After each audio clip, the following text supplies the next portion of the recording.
আসসালামু আলাইকুম সুপ্রিয় দর্শক, চলে আসলাম আগামীকাল 24শে মে রবিবার। এই মুহূর্তে পাওয়া মেঘ বৃষ্টি, নিম্নচাপ, কালবৈশাখী ঝড়, ভারী বৃষ্টি, বজ্র বৃষ্টি ও ঘূর্ণিঝড়ের আবহাওয়ার নতুন আপডেট নিয়ে এবার উত্তরে সক্রিয় হয়েছে বৃষ্টি বলয়। রাত নামতেই দফায় দফায় হচ্ছে মেঘ বৃষ্টি।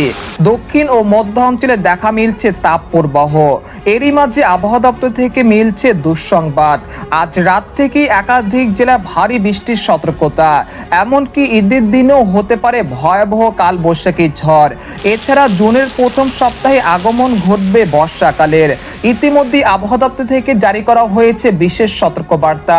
এছাড়া আর কিছুক্ষণের মধ্যেই রংপুর, ময়মনসিংহ, সিলেট, রাজশাহী, ঢাকা, বরিশাল, চট্টগ্রাম এবং ভারতের পশ্চিমবঙ্গের দুই একটি জেলাতে বিক্ষিপ্ত আকারে বৃষ্টি বা বজ্রসহ কালবৈশাখী ঝড়, সেই সাথে ভারী থেকে অতি ভারী বৃষ্টিপাতের সতর্কতা রয়েছে। তো আজ 23শে মে শনিবার এবং আগামীকাল 24শে মে রবিবার কেমন থাকবে আগামী 24 থেকে 48 ঘন্টার আবহাওয়া?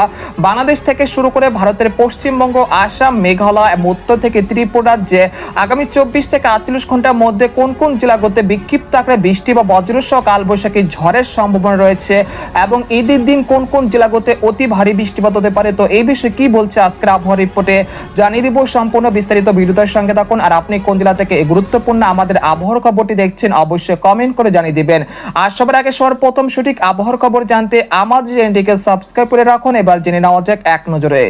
বন্ধুরা, এই পর্যায়ে আমরা সরাসরি ইউরোপিয়ান মেঘমালার আপডেটে চলে আসলাম। তো এখান থেকে আপনারা দেখতে পাচ্ছেন যে এই মুহূর্তে দেশের অধিকাংশ জেলার আকাশ আংশিক মেঘলা থেকে পরিষ্কার রয়েছে। একই সঙ্গে রাজশাহী, ঢাকা, খুলনা, বরিশাল, চট্টগ্রাম বিভাগের উপর দিয়ে বয়ে যাচ্ছে মৃদু থেকে মাঝারি ধরনের তাপপ্রবাহ। এই পরিস্থিতির মাঝে দেশের 8 বিভাগের 64 জেলাতে আগামী 24 ঘন্টার মধ্যে বিক্ষিপ্ত আকারে বৃষ্টি বা বজ্রসহ কালবৈশাখী ঝড় এবং ভারী বৃষ্টিপাতের সতর্কতা জারি করেছে বাংলাদেশের আবহাওয়া দপ্তর তরফ থেকে। এছাড়া গোটা পশ্চিমবঙ্গের একাধিক জেলার আকাশ কিন্তু এই মুহূর্তে আংশিক মেঘলা থেকে পরিষ্কার রয়েছে। তবে আগামী 6 ঘন্টার মধ্যে কলকাতা সহ আশেপাশ জেলাগুলোতে বৃষ্টি এবং বজ্রসহ ভারী বৃষ্টিপাত হতে পারে বলে জানিয়েছেন আলিপুর আবহাওয়া দপ্তর তরফ থেকে। এছাড়া আজ রাতের মধ্যে রাজশাহী, চাঁপাইনবাবগঞ্জ, মহদেবপুর, বগুড়া, সিংড়া, নাটোর, কুষ্টিয়া, পাবনা এই অঞ্চলে কোথাও কোথাও বিক্ষিপ্ত আকারে বৃষ্টি বা বজ্রসহ কালবৈশাখী ঝড় হতে পারে। এছাড়া যশোর, শালকোপা, মেহেরপুর, চুয়াডাঙ্গা, নড়াইল এর আশেপাশ জেলাগুলোতেও বিক্ষিপ্ত আকারে বৃষ্টি বা বজ্রসহ কালবৈশাখী ঝড় হতে পারে। এছাড়া আর কিছুক্ষণের মধ্যে কিশোরগঞ্জ, কাপাসিয়া, ময়মনসিংহ, মাধান, সিলেট, জৈন্তাপুর, কানাইঘাট, মৌলভীবাজার, লাখাই, সুনামগঞ্জ এর আশেপাশ জেলাগুলোতে বিক্ষিপ্ত আকারে বৃষ্টি বা বজ্রসহ কালবৈশাখী ঝড় এবং ভারী বৃষ্টিপাতের সতর্কতা রয়েছে। পাশাপাশি মাদারীপুর, ফরিদপুর, মতিরহাট, বরিশাল, পিরোজপুর, মাঠবাড়িয়া, লালমোহন, খেপুপাড়া, সন্দ্বীপ, হাতিয়া, চট্টগ্রাম, সীতাকন, খাগড়াছড়ি, রাঙ্গামাটি, কুমিল্লা, ব্রাহ্মণবাড়িয়া, চাঁদপুর এর আশেপাশ জেলাগুলোতে বিক্ষিপ্ত আকারে বৃষ্টি বা বজ্রসহ কালবৈশাখী ঝড় হতে পারে আর কিছুক্ষণের মধ্যে। এছাড়া ভারতের পশ্চিমবঙ্গের কলকাতা, খড়গপুর, তারপর রয়েছে আরামবাগ, বর্ধমান, কাটোয়া, দুর্গাপুর, শিউরি, নালিয়াটি, মুর্শিদাবাদ, কৃষ্ণনগর, কলকাতা এর আশেপাশ জেলাগুলোতে বিক্ষিপ্ত আকারে বৃষ্টি বা বজ্রসহ কালবৈশাখী ঝড় হতে পারে আজ রাত 8টার মধ্যে। প্রিয় দর্শক, আজ রাত 11টা থেকে রাত 3টার মধ্যে কোন কোন জেলাগুলোতে বৃষ্টিপাতের সম্ভাবনা রয়েছে সেটা আপনাদেরকে জানানোর চেষ্টা করছি।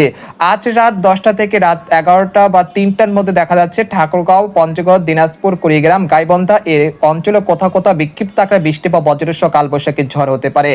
এছাড়া দেখা যাচ্ছে ময়মনসিংহ বিভাগের জামালপুর, শেরপুর, মাধান, নেত্রকোনা, সরিষাবাড়ি এর আশেপাশ জেলাগুলোতে বিক্ষিপ্ত আকারে বৃষ্টি সহ কালবৈশাখী ঝড় ও ভারী বৃষ্টিপাত হতে পারে।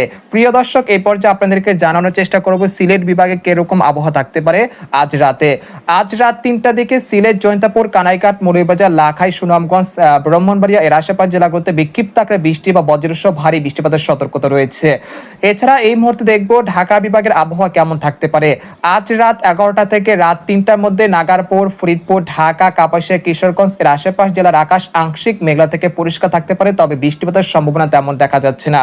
তাছাড়া ফরিদপুর, মাদারীপুর, তারপর হচ্ছে মাওয়া, মানিকগঞ্জ, তারপর হচ্ছে কিশোরগঞ্জ, কাপাসিয়া এর আশেপাশ জেলাগুলোর আকাশ আংশিক মেঘলা থেকে পরিষ্কার থাকতে পারে, সেরকম বৃষ্টিপাতের সম্ভাবনা নেই। এছাড়া খুলনা, বরিশাল, রাজশাহী বিভাগের আকাশ সবকটি জেলার আকাশ কিন্তু অনেকটা পরিষ্কার থাকতে পারে, সেরকম বৃষ্টিপাতের সম্ভাবনা আজ রাতে পাওয়া যাচ্ছে না। এছাড়া চট্টগ্রাম, সন্দ্বীপ, হাতিয়া, কুমিল্লা, চাঁদপুর, নোয়াখালী, সন্দ্বীপ, তারপর কক্সবাজার, কুতুবদিয়া, মহেশখালী, টেকনাফ এই অঞ্চলের কোথাও কোথাও আকাশ আংশিক মেঘলা থেকে পরিষ্কার থাকতে পারে, একই সঙ্গে গুড়ি গুড়ি বৃষ্টিপাতের সম্ভাবনা থাকছে। এরপর 24শে মে রবিবার কেমন থাকতে পারে আবহাওয়া আপনাদেরকে জানানোর চেষ্টা করছি। 24শে মে রবিবার সকালের দিকে রংপুর, ময়মনসিংহ, সিলেট বিভাগের সবকটি জেলার আকাশ অনেকটা মেঘলা থেকে মেঘাচ্ছন্ন থাকতে পারে, প্রায় 90 থেকে 98% পর্যন্ত। এই সময় সিলেট, জৈন্তাপুর, কানাইঘাট, মৌলভীবাজার, মাধান, কিশোরগঞ্জ, ময়মনসিংহ, নেত্রকোনা এর আশেপাশ জেলাগুলোতে প্রায় 8 থেকে 10 মিলিমিটার পর্যন্ত মাঝারি থেকে ভারী বৃষ্টিপাত হতে পারে। এছাড়া ভারতের ত্রিপুরা রাজ্য সহ এবং উত্তরবঙ্গের আলিপুরদুয়ার, কোচবিহার, জলপাইগুড়ি, শিলিগুড়ি এই অঞ্চলে কোথাও কোথাও মাঝারি থেকে ভারী বৃষ্টিপাত হতে পারে। এছাড়া বাংলাদেশের রংপুর, ঠাকুরগাঁও, পঞ্চগড়, তেঁতুলিয়া এই অঞ্চলে কোথাও কোথাও 24শে মে রবিবার সকালের দিকে বিক্ষিপ্ত আকারে বৃষ্টি বা বজ্রসহ কালবৈশাখী ঝড় হতে পারে। এছাড়া রাজশাহী, ঢাকা, খুলনা, বরিশাল, চট্টগ্রাম এবং ভারতের পশ্চিমবঙ্গের আকাশ অনেকটা পরিষ্কার থাকতে পারে সকালের দিকে। তারপর দেখতে পাচ্ছি যে সকাল 9টা থেকে দুপুর 12টার মধ্যে রাজশাহী, ময়মনসিংহ, সিলেট বিভাগের আকাশ আংশিক মেঘলা থেকে পরিষ্কার থাকতে পারে। এই সময় ময়মনসিংহ, মাধান, নেত্রকোনা, সুনামগঞ্জ, সিলেট, জৈন্তাপুর, কানাইঘাট, মৌলভীবাজার, লাখাই, কিশোরগঞ্জ এর আশেপাশ জেলাগুলোতে বিক্ষিপ্ত আকারে বৃষ্টি বা বজ্রসহ কালবৈশাখী ঝড় হতে পারে। তারপর দুপুর 12টা থেকে বিকেল 3টার মধ্যে কিশোরগঞ্জ, লাখাই, মৌলভীবাজার, কাপাসিয়া, নাগারপুর, সিরাজগঞ্জ, সরিষাবাড়ি, সিলেট, জৈন্তাপুর, কানাইঘাট এই অঞ্চলে কোথাও কোথাও বিক্ষিপ্ত আকারে বৃষ্টি বা বজ্রসহ কালবৈশাখী ঝড় হতে পারে। এরপর সন্ধ্যা 6টার দিকে দেখা যাচ্ছে কুমিল্লা, ব্রাহ্মণবাড়িয়া এর আশেপাশ জেলাগুলোতে বিক্ষিপ্ত আকারে বৃষ্টি বা বজ্রসহ কালবৈশাখী ঝড় হতে পারে। এরপর রাত 9টার দিকে দেখা যাচ্ছে কালাই, বগুড়া, তারপর হচ্ছে গাইবান্ধা, সরিষাবাড়ি, জামালপুর এর আশেপাশ জেলাগুলোতে বিক্ষিপ্ত আকারে বৃষ্টি বা বজ্রসহ কালবৈশাখী ঝড় হতে পারে। পাশাপাশি দেখা যাচ্ছে ঢাকা, ফরিদপুর, নাগারপুর, ফরিদগঞ্জ, কুমিল্লা, তারপর খাগড়াছড়ি, রাঙ্গামাটি, সন্দ্বীপ, হাতিয়া এর আশেপাশ জেলাগুলোতে বিক্ষিপ্ত আকারে বৃষ্টি বা বজ্রসহ কালবৈশাখী ঝড়ের সতর্কতা রয়েছে।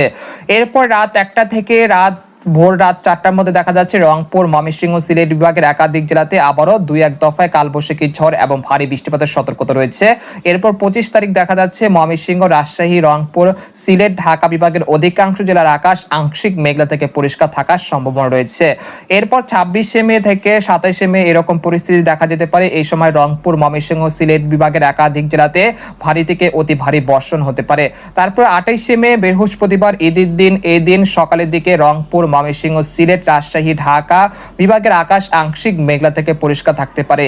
ঈদের দিন সকালের দিকে ময়মনসিংহ, সরিষাবাড়ি, জামালপুর, নালিতাবাড়ি, ফুলপুর, নেত্রকোনা, তিরিশার এর আশেপাশ জেলাগুলোতে বিক্ষিপ্ত আকারে বৃষ্টি বা বজ্রসহ কালবৈশাখী ঝড় হতে পারে। পাশাপাশি দেখা যাচ্ছে মহাদেবপুর, বগুড়া, সিংড়া, সিরাজগঞ্জ, রাজশাহী এর আশেপাশ জেলাগুলোতে বিক্ষিপ্ত আকারে বৃষ্টি বা বজ্রসহ কালবৈশাখী ঝড় হতে পারে। এরপর বিকেল বা সন্ধ্যার দিকে দেখা যাচ্ছে ঢাকা, রাজশাহী, তারপর হচ্ছে ময়মনসিংহ, সিলেট বিভাগের 2-1টি জেলাতে বিক্ষিপ্ত আকারে বৃষ্টি বা বজ্রসহ কালবৈশাখী ঝড় হতে পারে। এরপর বিকেল 4টার দিকে দেখা যাচ্ছে ঢাকা, মাদারীপুর, ফরিদপুর, নাগারপুর, কাপাসিয়া, কিশোরগঞ্জ, শালকুপা, মিরপুর, চুয়াডাঙ্গা, লোহাগাড়া, যশোর, খুলনা, সাতক্ষীরা এর আশেপাশ জেলাগুলোতে কয়েক দফায় কালবৈশাখী ঝড় হতে পারে। তারপর রাত 8টা থেকে রাত 12টার মধ্যে কালবৈশাখী ঝড়ের সম্ভাবনা রয়েছে খুলনা, বরিশাল বিভাগের একাধিক জেলা জুড়ে। এরপর ভোর রাত 5টা দিকে দেখা যাচ্ছে রাজশাহী, রংপুর, ময়মনসিংহ, সিলেট বিভাগের একাধিক জেলাতে মাঝারি থেকে ভারী বৃষ্টিপাতের সতর্কতা রয়েছে। তো এই পর্যায়ে আপনাদেরকে জানানোর চেষ্টা করব আগামী 72 ঘন্টার মধ্যে কোন কোন জেলাগুলোতে সর্বোচ্চ মাত্রায় ভারী বৃষ্টিপাত হতে পারে। আগামী 72 ঘন্টার মধ্যে পঞ্চগড়, ঠাকুরগাঁও, দিনাজপুর, কুড়িগ্রাম, গাইবান্ধা এর আশেপাশ জেলার আকাশ আংশিক মেঘলা থেকে পরিষ্কার থাকতে পারে, প্রায় 43 থেকে 44 মিলিমিটার পর্যন্ত অতি ভারী বৃষ্টিপাত হতে পারে। এছাড়া সরিষাবাড়ি, জামালপুর, শেরপুর, মাধান, নেত্রকোনা এর আশেপাশ জেলার আকাশ আংশিক মেঘলা থেকে পরিষ্কার থাকতে পারে এবং পরবর্তী 72 ঘন্টার মধ্যে 32 মিলিমিটার পর্যন্ত অতি ভারী বৃষ্টিপাতের সতর্কতা রয়েছে। এছাড়া সিলেট, জৈন্তাপুর, কানাইঘাট, মৌলভীবাজার, লাখাই, সুনামগঞ্জ এর আশেপাশের জেলাগুলোতে প্রায় 100 থেকে 160 মিলিমিটার পর্যন্ত অতি ভারী বৃষ্টিপাত হতে পারে। তাছাড়া কিশোরগঞ্জ, কাপাসিয়া, নাগারপুর, ঢাকা, ফরিদপুর, মাদারীপুর, লোহাগাড়া, শালকুপা, মেহেরপুর, চুয়াডাঙ্গা, রাজশাহী, সিংড়া, নাটোর, কুষ্টিয়া, সিরাজগঞ্জ, পাবনা এর আশেপাশ জেলাগুলোতে প্রায় 10 থেকে 12 মিলিমিটার পর্যন্ত হালকা থেকে মাঝারি ধরনের বৃষ্টিপাত হতে পারে। পরবর্তী 5 দিনে দেখা যাচ্ছে রংপুর, ময়মনসিংহ, সিলেট বিভাগের কোথাও কোথাও প্রায় 75 থেকে 60 মিলিমিটার পর্যন্ত অতি ভারী বৃষ্টিপাতের সম্ভাবনা রয়েছে। এই সময় সিলেট বিভাগের কোথাও কোথাও 200 থেকে 400 মিলিমিটার পর্যন্ত অতি ভারী বৃষ্টিপাতের সতর্কতা রয়েছে। পরবর্তী 10 দিনে দেখা যাচ্ছে রংপুর, ময়মনসিংহ, সিলেট, রাজশাহী, ঢাকা, খুলনা, বরিশাল, চট্টগ্রাম বিভাগের একাধিক জেলাতে প্রায় 70 থেকে 80 মিলিমিটার পর্যন্ত অতি ভারী বৃষ্টিপাতের রেড অ্যালার্ট রয়েছে। এই সময় ময়মনসিংহ, সরিষাবাড়ি, জামালপুর, শেরপুর, মাধান, কিশোরগঞ্জ এই অঞ্চলে কোথাও কোথাও প্রায় আকস্মিক বন্যা সৃষ্টি হতে পারে অতি ভারী বৃষ্টিপাতের কারণে এবং সিলেট বিভাগের একাধিক জেলাতেও অতি ভারী বৃষ্টিপাতের সতর্কতা রয়েছে পরবর্তী 10 দিনে। তো এই ছিল আজকের খবর। তো আজকের খবর এখানে শেষ করতে চাচ্ছি। সবাই ভালো থাকবেন, সুস্থ থাকবেন আর ভিডিওটি ভালো লাগলে আমাদের চ্যানেলটিকে সাবস্ক্রাইব করে রাখুন।